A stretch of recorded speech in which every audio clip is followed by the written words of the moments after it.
Ever wondered what happens when a tiny island takes on a massive empire? Welcome to the Great Siege of Malta in 1565. It's a story so epic, it sounds like it came straight out of a movie. Let's dive into 5 incredible facts about this legendary showdown. First up, the numbers were totally bonkers. Imagine a handful of Knights of St. John, maybe around 600 of them, plus a few thousand Maltese soldiers, looking at a colossal Ottoman fleet with over 40,000 elite warriors. It was the ultimate underdog story. The Knights were like the guardians of a tiny fortress, and the Ottomans were the biggest, baddest empire on the block.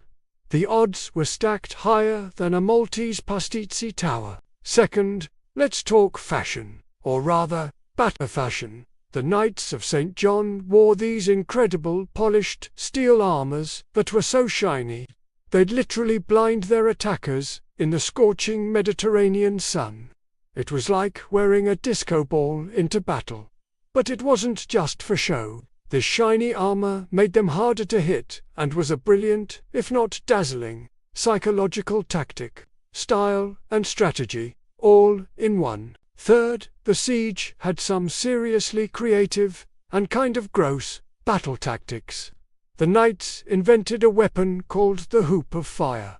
They'd take a wooden hoop, soak it in flammable liquids, light it on fire, and fling it onto the attacking Ottoman soldiers. But the Ottomans had their own wild ideas. At one point, they used the heads of captured knights as cannonballs. It was a brutal, no-holds-barred conflict. Fourth, the leader of the Knights, John de Valette, was a total legend. He was 70 years old at the time of the siege, while most people his age would be chilling with a nice cup of tea.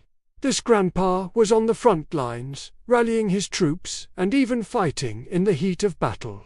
His leadership was so inspiring that it kept the defenders' spirits high, even when things looked impossibly grim.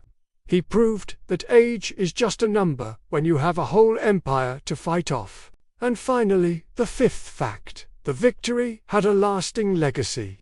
After the Ottomans finally gave up and sailed away, the Knights and the people of Malta were celebrated across Europe. To honor this incredible defense, they built a brand new, heavily fortified city and named it Valette, after their heroic Grand Master. That very city is the capital of Malta today, a beautiful testament to the courage and resilience of its defenders. So there you have it. A tiny island, a few blinged-out knights, and one epic siege that changed the course of history. If you enjoyed this trip back in time, don't forget to hit that like button. Subscribe for more amazing stories, and let us know in the comments what piece of history you'd like to see next. Thanks for watching.